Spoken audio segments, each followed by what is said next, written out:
इदं सुरूपं तथा वा कलत्रं यशश्चारुचित्र धनं मेरुतुल्यम् मनश्चेन लग्नं गुरोरङ्घ्रिपद्मे ततः किं ततः किं ततः किं ततः किम्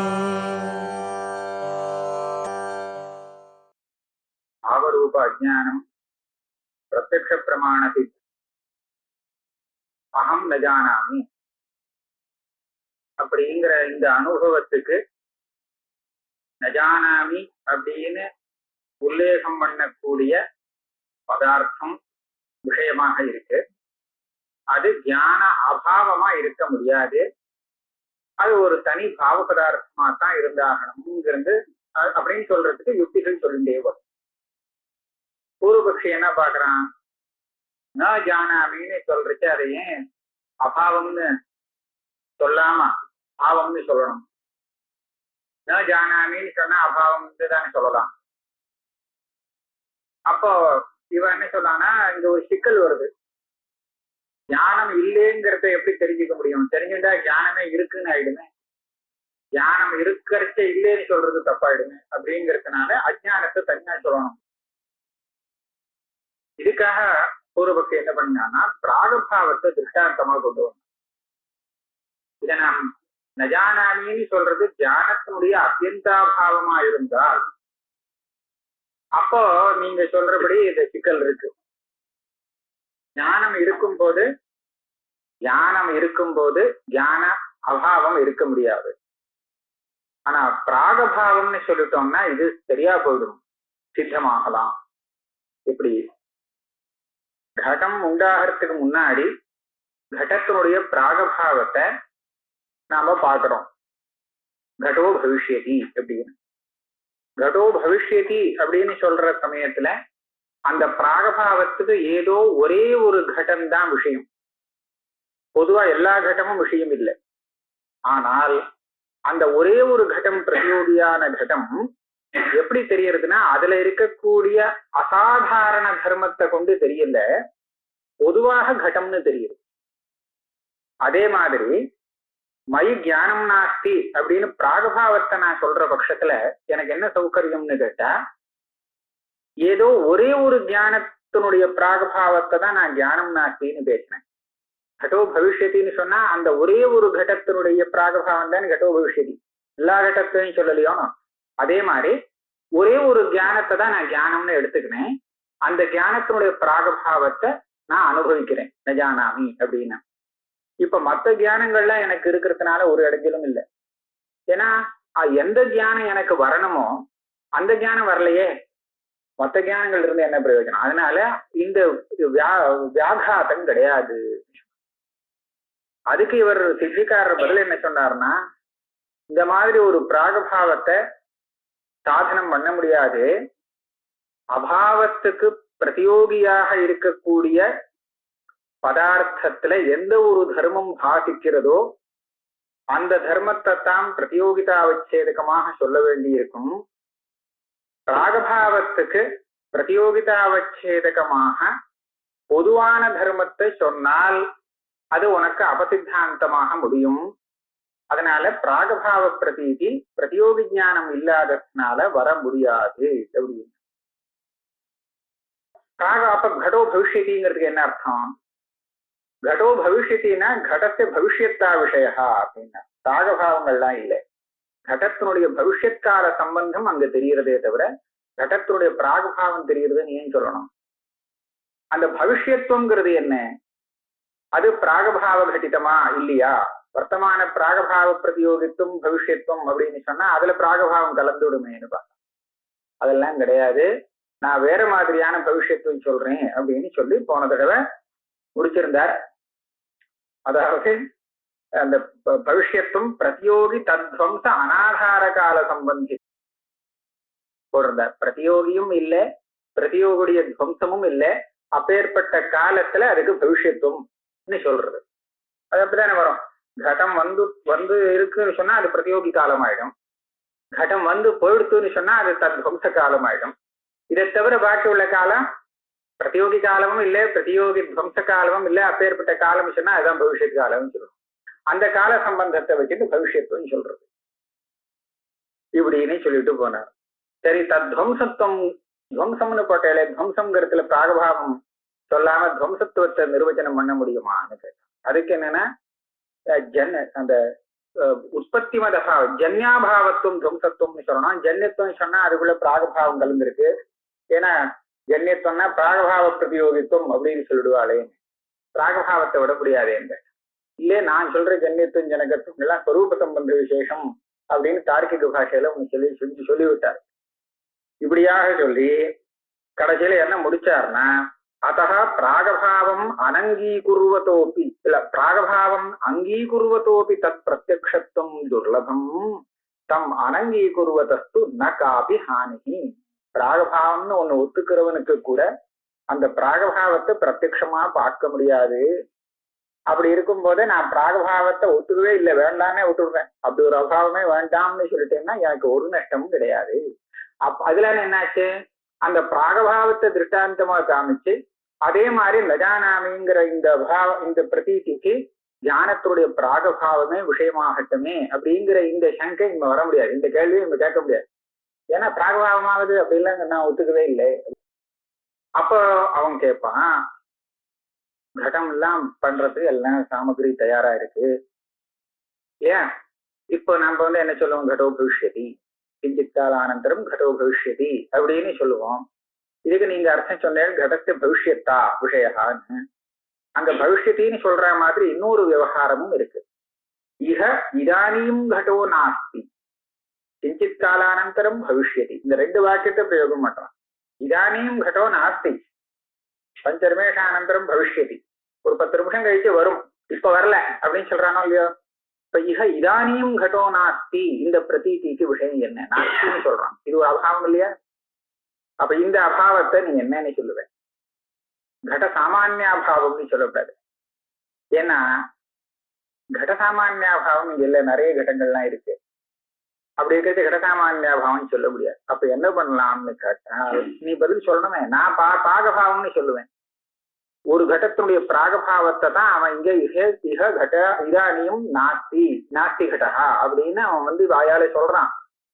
பிராகபாவத்தை ஒத்துக்கலைன்னு சொன்னா இந்த வாக்கியத்துக்கு என்ன அர்த்தம் சொல்லுன்னு கேட்பான்.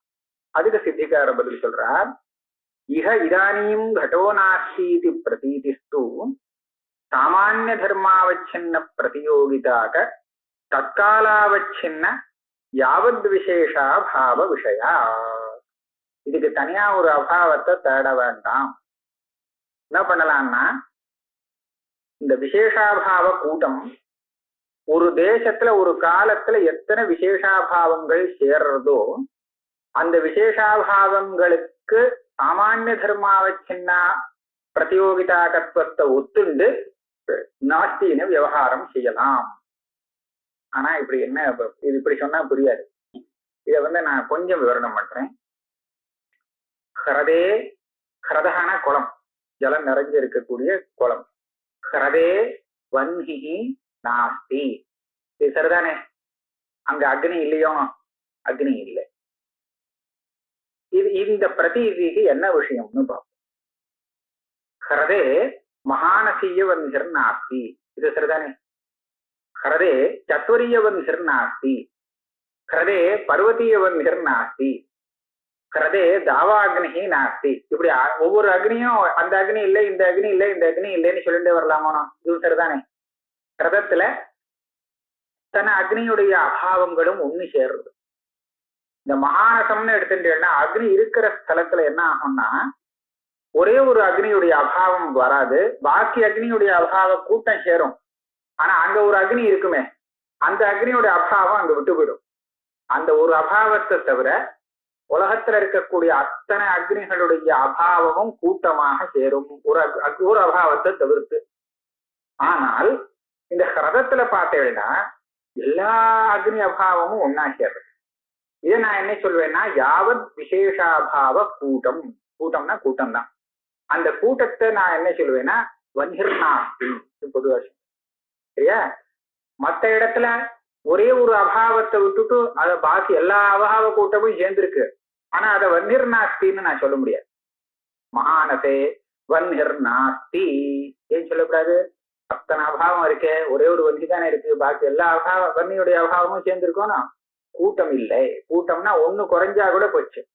அதனால அப்ப என்ன சொல்றதுன்னா, ஹிரதத்துல அத்தனை வன்னியபாவங்கள் ஒரு கோடி வன்னியபாவம் இருக்குன்னு வச்சுட்டோம்னா, கோடி வன்னி இருக்குன்னா கோடி வன்னியபாவமும் இருக்கும் இல்லையா?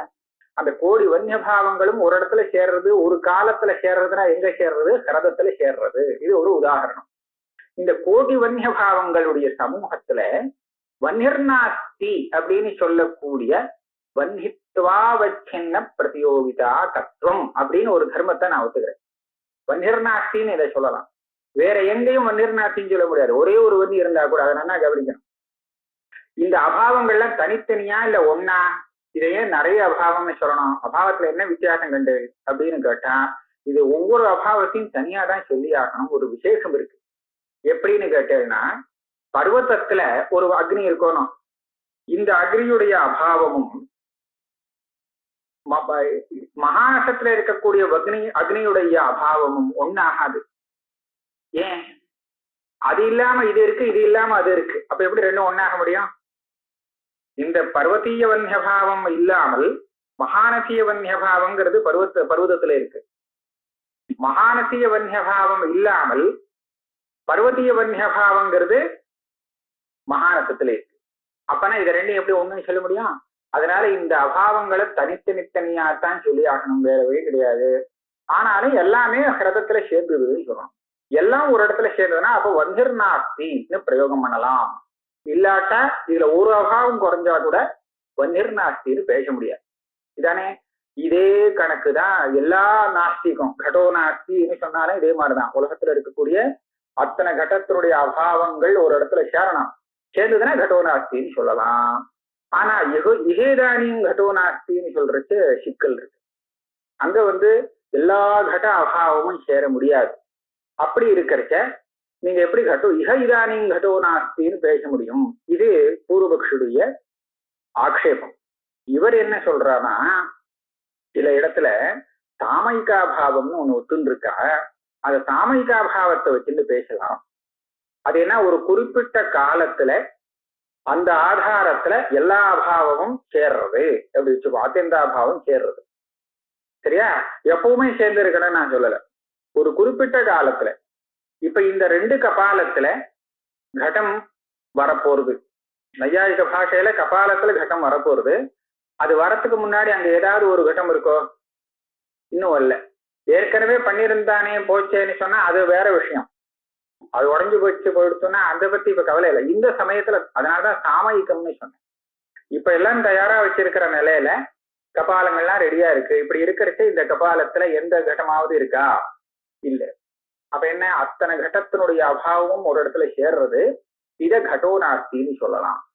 இத்த முன்னாடி இருந்தது, அப்புறமா திரும்பி வரப்போறது, அதை பத்தி கவலை இல்லை இந்த சமயத்துல. அதனால இதை என்ன சொல்றது, சாமயிகாபாவம் அப்படின்னு தார்க்கிகாலே இதுக்கு பதில் ஒரு அபாவத்தை ஒத்துருக்கா. சில பேர் ஒத்துக்கிறா. அதை வச்சுட்டு இகேதானியும் கடோ நாஸ்தின்னு சொல்லலாம். அதனாலதான் இதானியும் கடோ நாஸ்தின்னு சொல்றோம்.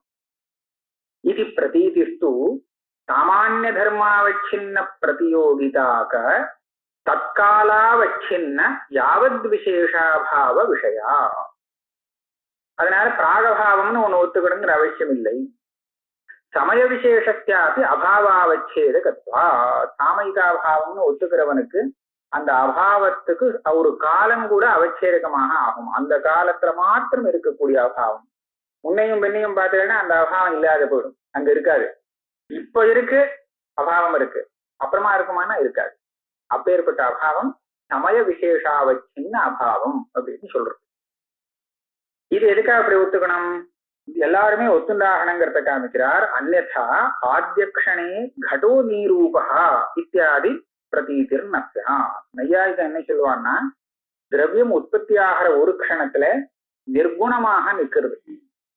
அந்த திரவியம் உண்டான பிறகு அடுத்த க்ஷணத்துல அதுல குணங்கள்லாம் உண்டாகுது. ஏன்னு கேட்டாக்க, திரவியத்தை அதுல வரக்கூடிய குணத்துக்கு காரணமாக ஒத்துருக்காங்க. காரணம்னு சொன்னா காரியம் உண்டாகிறதுக்கு முன்னாடியே அது இருக்கணும், ஒரு க்ஷணமாவது முன்னாடி இருந்தாகணும். அப்படி இருக்கிறதுக்காக திரவியம் முதல்ல வரும்போது ஒரு குணமும் இல்லாமல் நிர்குணமாக உண்டாகிறது உற்பத்தி காலத்துல. அதுக்கப்புறம் அடுத்த க்ஷணத்துல இருந்து அதுல குணங்கள்லாம் வருது. இப்ப நான் என்ன சொல்வேன், இந்த கடம் இருக்கோ இல்லையோ, கடத்துக்கு ரூபம் உண்டு, கண்ணால பார்க்கக்கூடிய ரூபம் உண்டு இல்லையா? அது முதல் க்ஷணத்துல உண்டோ? கிடையாது, அப்புறம் தான் வந்தாகும். அப்படியானால் ஆத்திய க்ஷணே கடோ நீரூபஹா, இப்படி சொல்றது சரிதானே? நீரூபகானா ஆத்திய க்ஷணே கடே ரூபம் நாஸ்தின்னு அர்த்தம். ரூபம் நாஸ்திங்கிறது என்ன அர்த்தம்? இப்ப சொன்ன விதத்துல அத்தனை ரூபத்தினுடைய அபாவமும் அங்க சேர்றதுன்னு தானே அர்த்தம். ஆனா எப்படி சேரும்? இப்பதான் அடுத்த க்ஷணம் ரூபம் வர போறது, அதனுடைய அபாவம் எப்படி வரும்னு நீங்க கேட்கக்கூடாது. அப்புறமா வேணும்னா அப்புறம் இல்லாம போட்டான். ஆனா இப்போ அந்த ஆத்திய க்ஷணத்துல ஒரு க்ஷணத்துல அங்க எல்லா ரூபத்தினுடைய அபாவம் சேர்றது. அடுத்த க்ஷணத்துல வரக்கூடிய ரூபம் இருக்கு, அந்த ரூபத்தினுடைய அபாவம் கூட இப்போ இருக்கு. ரூபம் வரைச்சு அது போயிடும், அது வேற விஷயம். ஆனால் அந்த ஒரு க்ஷணத்துல எல்லா அபாவமும் சேர்றது இல்லையா? அதனாலதான் ரூபன் நாஸ்தி. ஆத்திய க்ஷணே ரூபன் நாஸ்தி, ஆத்திய க்ஷணேன்னு சேர்த்துக்கணும். வெர்ண கட்டே ரூபன் நாஸ்தின்னு சொன்னா தப்பு. ரூபம் இருக்கும், ஆனா அந்த ஒரு க்ஷணத்துல உற்பத்தி க்ஷணத்துல அதுல ரூபம் எதுவுமே இல்லைன்னு சொன்னா சரி. அத அஸ்மின் பக்ஷே சாமான்யாபாவோ நசித்தேதி சேத், என்ன சொன்னார்னா, இந்த இவ்வளவு அபாவங்கள் சேர்ந்து, அதுதான் ஒரு இடத்துல சேர்ந்தா, ஒரு சமயத்தை ஒரு தேசத்துல ஒரு காலத்துல சேர்ந்தா அதுதான் நாஸ்தி அப்படிங்கிற பிரதீதிக்கு விஷயமா இருந்ததுன்னு சொன்னீங்களானால் அப்ப என்ன ஆகும்? சாமான்யாபாவா ந சித்தேத். இது விசேஷாபாவம் சாமான்யாபாவம் அப்படின்னு ரெண்டு சித்திக்காம போயிடும். விசேஷாபாவங்கிறது ஒவ்வொரு வியக்தியுடைய அபாவங்களுடைய சமூகம், இது விசேஷாபாவ கூட்டம். சாமான்யாபாவங்கிறது அது ஒரே அபாவம், ஒரே அபாவத்துக்கு எல்லாம் பிரதியோகி. விசேஷாபாவத்துல அப்படி இல்லை, ஒவ்வொரு அபாவத்துக்கும் ஒவ்வொன்றும் பிரதியோகி, எல்லாமா கலந்து பிரதியோகிகளுடைய அபாவங்கள் சேர்றது ஒரு இடத்துல. ஆனா சாமான்யாபாவம் சொல்றச்ச அந்த சாமான்யாபாவம்னு ஒரே ஒன்னே ஒண்ணு, அது அந்த ஒண்ணுக்கே எல்லாம் பிரதியோகியாக இருக்குன்னு சொல்றது சாமான்யாபாவம். இப்படி ஒரு சாமான்யாபாவம் சித்திக்காம போயிடுமே. எப்படி அந்த விசேஷ அபாவ கூட்டங்களே நாஸ்தி அப்படிங்கிற பிரதீதிக்கு விஷயமாக ஆக முடியுமோ, அப்போ நாஸ்தி வன்னிர்நாஸ்தின்னு சொல்லக்கூடிய ஒரு சாமான்யாபாவம் தனியாக சொல்ல வேண்டிய அவசியம் இல்லாமல் போயிடுமே அப்படின்னு கேட்டான். இவர் என்ன பதில் சொல்றாருன்னா, எனக்கு அது அதுவும் வேண்டியதில்லை. ஏன்னா பிராகபாவத்தை நீங்க ஒத்துண்டாலும் விசேஷாபாவத்தை காட்டிலும் தனியாக சாமான்யாபாவம் இருக்குங்கிறத சொல்றது கஷ்டம். பிராகபாவத்தை வேண்டான்னு சொல்ற எனக்கு அதுவும் வேண்டாம்னு நான் சொல்லிடுவேன். நீங்க பிராகபாவத்தையும் வச்சுட்டு சாமான்யாபாவத்தையும் அதிருப்தமா சொல்றேன். இந்த பிராகபாவத்தை ஒத்துக்கிறது எனக்கு இஷ்டம் இல்லை, சாமான்யாபாவம் வேண்டாம்னு ஆயிடுமேன்னு கேட்டா வேண்டாம்னா வேண்டாம் விட்டுருக்கலாம், அதுவும் வேண்டாம் இதுவும் வேண்டாம் அதுவும் வேண்டாம். அத அஸ்மின் பக்ஷே சாமான்யாபாவா நசித்தேதி சேத் பிராகபாவ அபியுபகமீபி துல்லியமேதது. நீ பிராகபாவத்தை ஒத்துக்கிற பட்சத்திலையும் சாமான்யாபாவம் அதிருப்தமாக உனக்கு சித்திக்காது. எப்படி? சாமான்யாபாவ பிராகபாவயோகோ சுந்தோபசுந்தயோரிவ பரஸ்பர பராகதத்வா.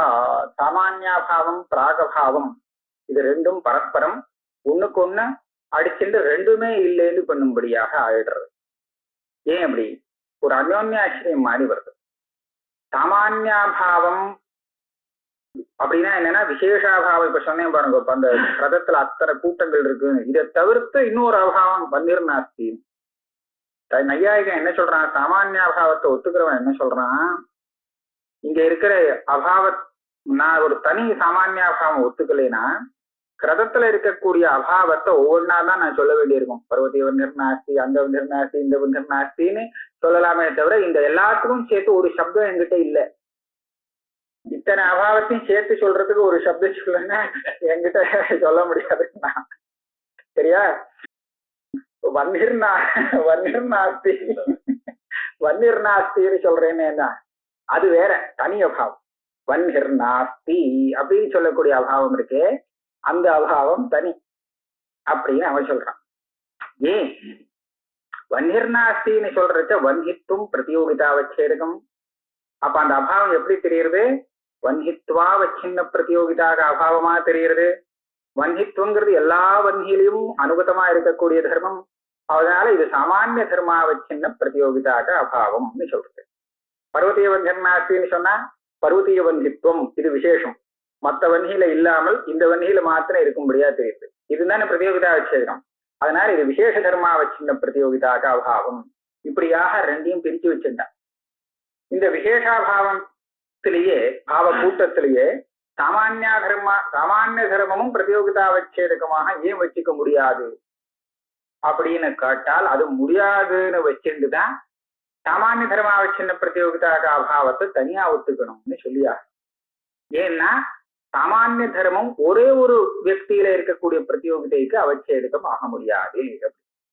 அதை எப்படி ஆக முடியாதுன்னு நிரூபிக்கிறதுன்னு கேட்டா பிராகபாவத்தை வச்சுட்டு நிரூபிக்கணுமா.